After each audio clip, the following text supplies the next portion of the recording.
We made it to Lima and we managed to snag a reservation at the best restaurant in the world from 2023. Let's see if it's worth it. This chocolate mousse might be my favorite part of this entire 14-course experience. This is perfection in a little tiny pot. Oh, that was good.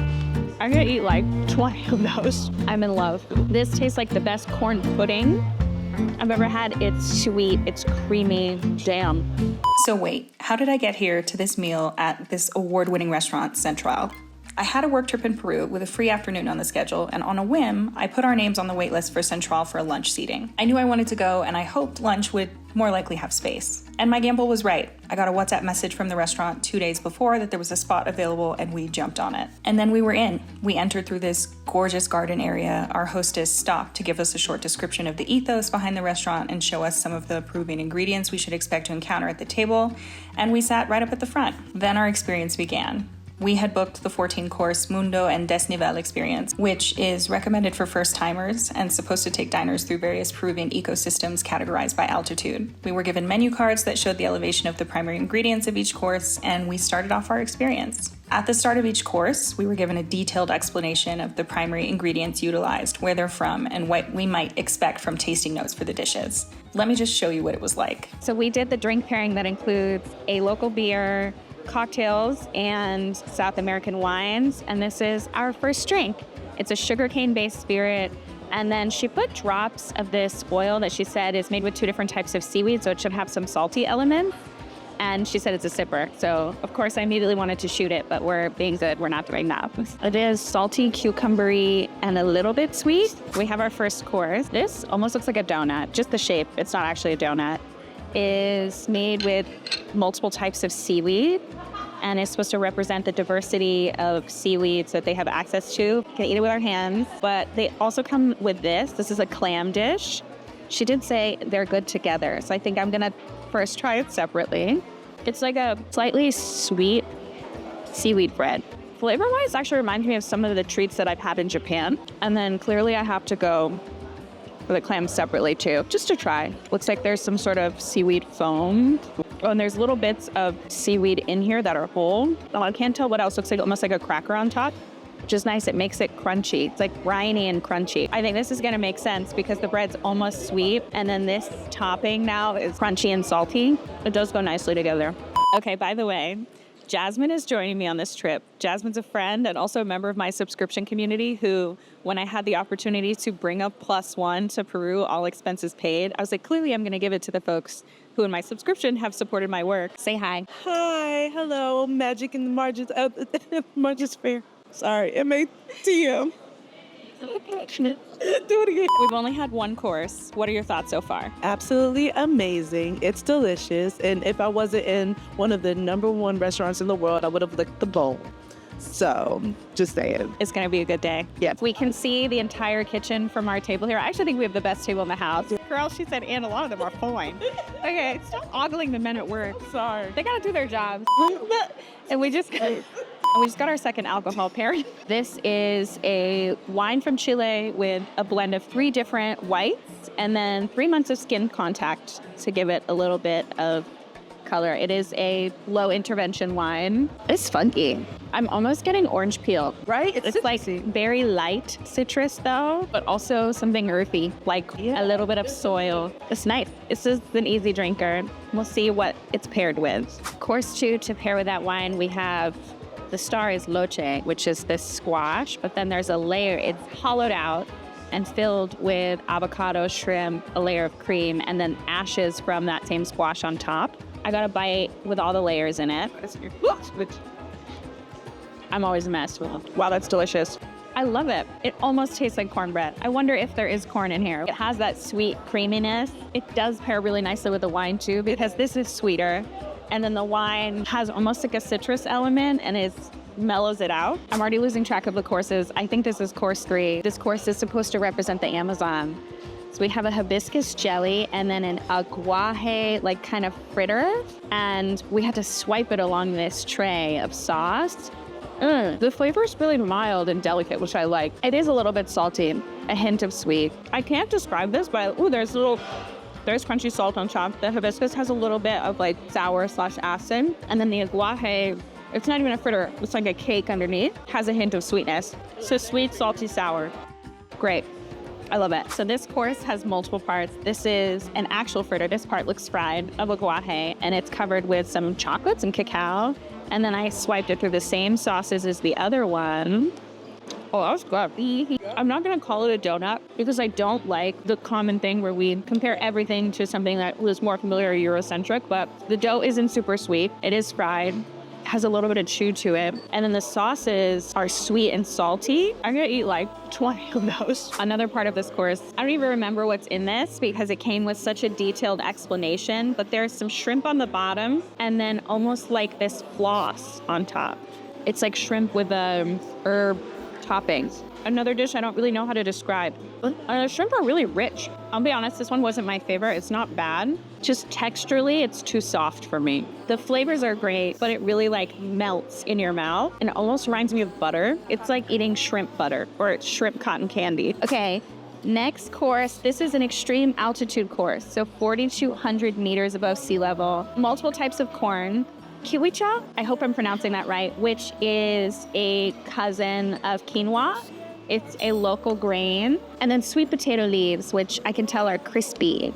Oh, I'm in love. As a girl who loves cornbread, I know I said that the other dish, the shrimp dish, tastes like cornbread. I lied. This tastes like the best corn pudding I've ever had. It's sweet, it's creamy. Then you get a little bit of crunch from the kiwicha and the sweet potato leaves, and it's like jam. We have a little red wine from Bolivia to go with it. It almost tastes like a little bit like a Malbec, which makes sense because our server said this red is a blend of two different types of grapes, one of which is a like cousin of Malbec that grows in Bolivia. Also, can we talk about this glassware? I want this particular glass in my apartment. All right, next course, we are back at basically sea level again, or below sea level.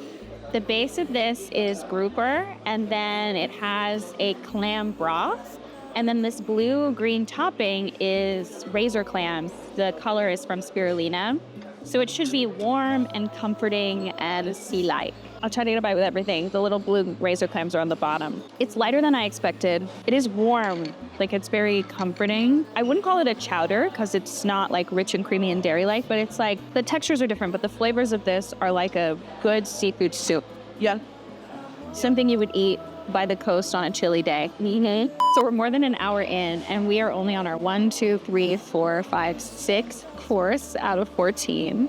So far, everything has been very tasty, but also interesting texturally. And I love the depth of explanations we get with each course about where the ingredients come from, how they're traditionally used, who produces them, you know, which maker makes the wine, where they source X, Y, Z. It feels very intentional, but also I feel like I'm learning a lot about different microclimates in Peru. And even if I don't retain a lot of it, it's still fun to learn. So let's have another 8 courses. This first one is all cassava. It is kind of black and green. The green is from cassava leaves. The black is another form of cassava. And then on the bottom, more cassava.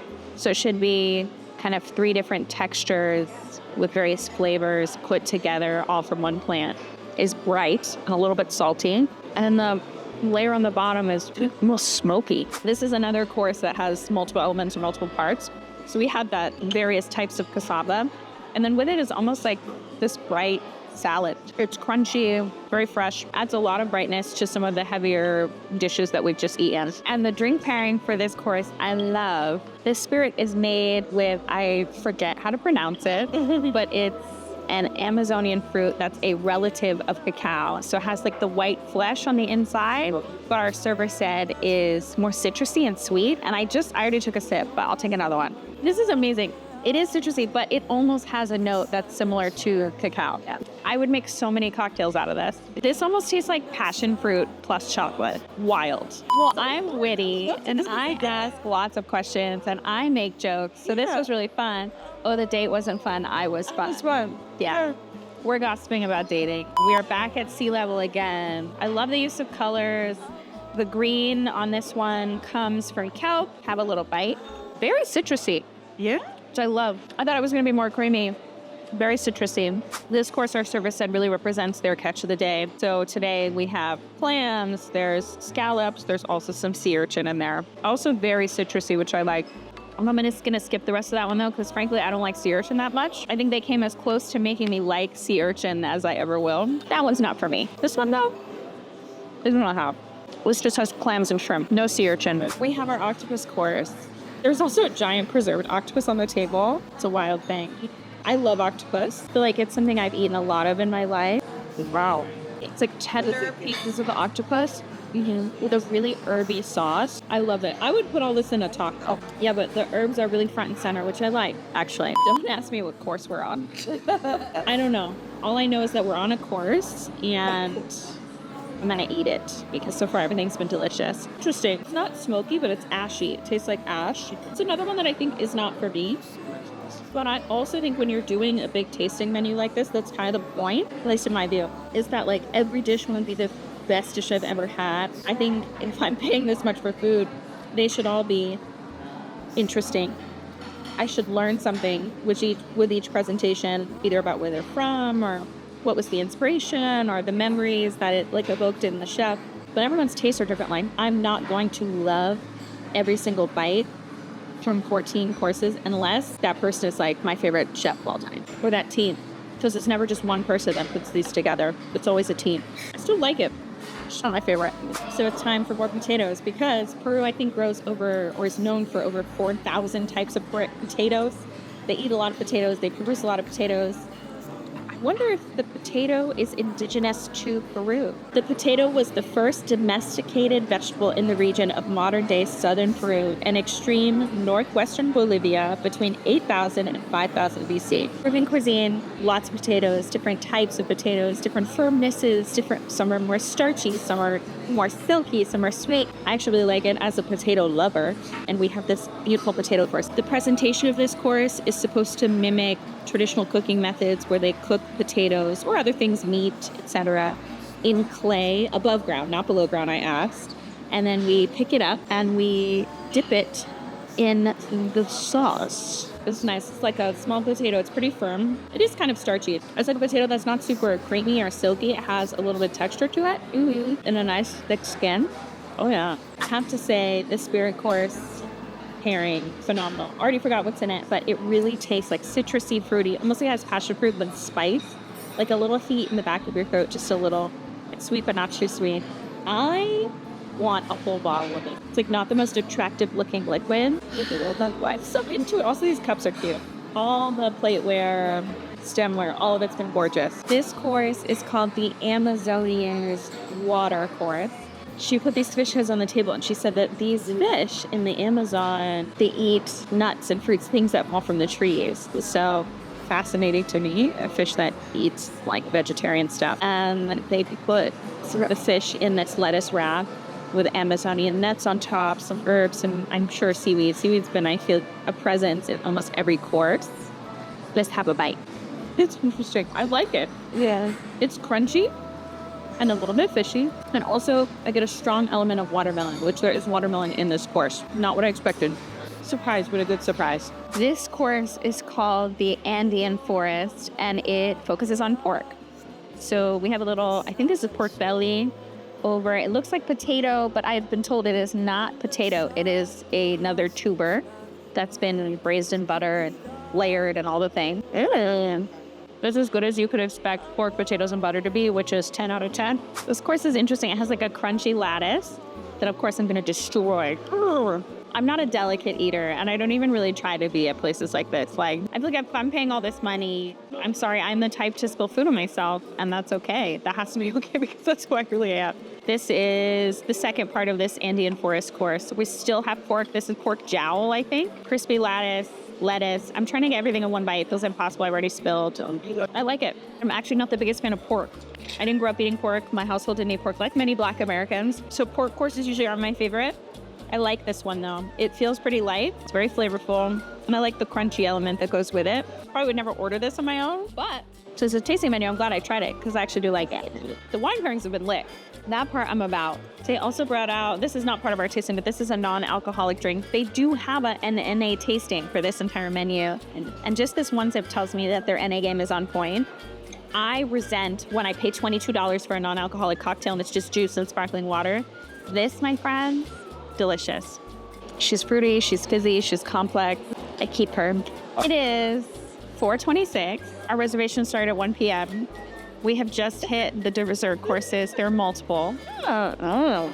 This one has chamoya and lemon verbena, cauliflower. It's sweet, but not too sweet, which is usually my thing about desserts. It's have almost like a soil-like element, which makes sense because the presentation almost looks like the forest floor. Jasmine's over here like, but it feels so good in your mouth. I don't know who said what, but somebody said that. Okay. I've been to Peru once before. I came 3.5 years ago and I trekked the Inca Trail. It was my first big travel partnership as an influencer. And I remember feeling so lucky to be here and I loved it. The trek was hard. I'd never done like a multi-day trek like that before. Machu Picchu was gorgeous. Like I just felt so privileged, but I also had a lot of regret. So at the time I wanted to stay longer and explore my own and explore the food and explore more of local culture and just try to get a better sense of Peru, because at the time I was only here for 6, maybe 7 days, and it was all getting acclimated to the altitude and trekking. But I chose not to stay longer because my ex was at home and he wanted me to come home. And I don't regret that decision. I think in relationships, you often make decisions based on what's for the greater good of the relationship, not what's better for you personally. And I understood, and I still understand, that my lifestyle involves a lot of travel. It's a lot of being gone. It's a lot of missed dinners. It's a lot of missed like waking up together. And I understood this desire to have me home, but I felt at the time like I had really missed out on this opportunity to explore Peru. And I really loved it when I was here. So yes, this is just one bougie dinner. I feel really lucky to be able to be back and have the chance to explore, to go to multiple cities, to have a little bit of downtime, to plan meals on my own. Feels like an opportunity to satisfy that dream I had a few years ago that I gave up on. And now I get to be in a selfish phase of my life where I'm like, no, we're doing that now, right now. Dessert number 2, I already started. I'm terrible about waiting until I film. It's like half shaved ice, half jelly. The shaved ice is very herbaceous, very herby, lemony, maybe lemon verbena again. And then when it melts, you still have the remaining texture of the jelly, which I like. Interesting. So many surprises on this menu. I wouldn't have expected this, but I like it. I'll eat it. It's almost like Pop Rocks, but not. The part of it is really popping and melting, and the other part is really like smooth and steady in your mouth. It's 4:46. Our reservation started at 1, and we got started promptly at 1. We're on the last course of our experience, which is really cool. It's cacao for dessert. This particular type of cacao is grown in Cusco, and they have different preparations on the table which represent usages of all the different parts of the plant, the husk, the nibs, I think even the leaves. So let's get into it. We're finishing with a coffee course because we just ate for 3.5 hours. Cacao jelly and cacao foam. These are made with the nibs, these two. One's more fudgy and one looks more like, I don't know how to describe it, just like chunkier pieces of nibs that, I don't know if they're in a syrup or just in their own like juices they excrete when they're ground up. And then one is like a ground fudge, like very smooth and creamy. Dang, that's good. I have this one, a mousse. If you like chocolate, this dessert course is for you. The mousse has some umami elements in it. Hilariously, as someone who typically doesn't like sweets that much, like I prefer salty foods, this chocolate mousse might be my favorite part of this entire 14-course experience. Really? I think so. It's rich and it is sweet. It's a little salty. To me, this is perfection in a little tiny pot. It's almost 5 p.m., or I think it is 5 p.m., and at 6, we have to go meet our group to start our group trip. We're going to have our welcome meeting, all the things, and I need a little caffeine after this festival of food and beverage we had. But this was amazing.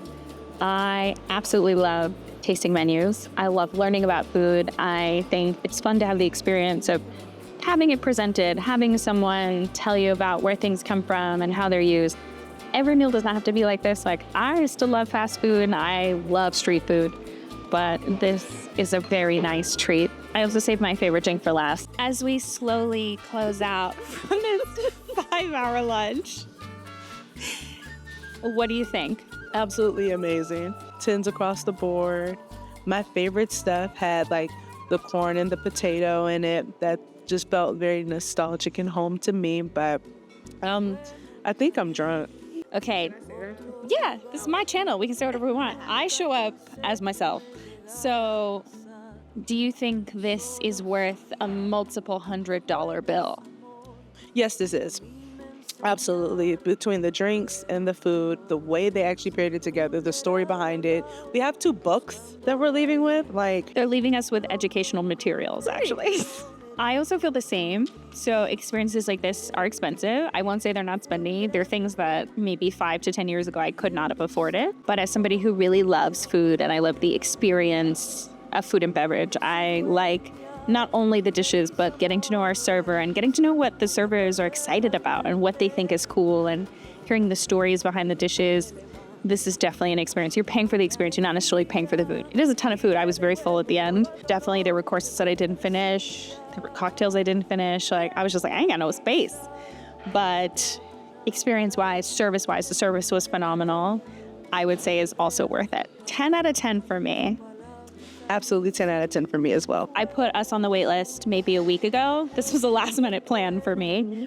And I would say my thought process when I added us to the wait list was that there's usually more space during lunch than there is going to be for dinner. Just having worked in restaurants through undergrad and grad school, I figured, knowing what I know, if we're going to get a spot, it's going to be for lunch, not for dinner.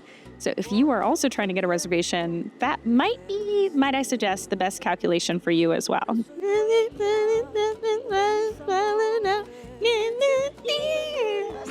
We have closed out the lunch shift, so no one else is in here, by the way.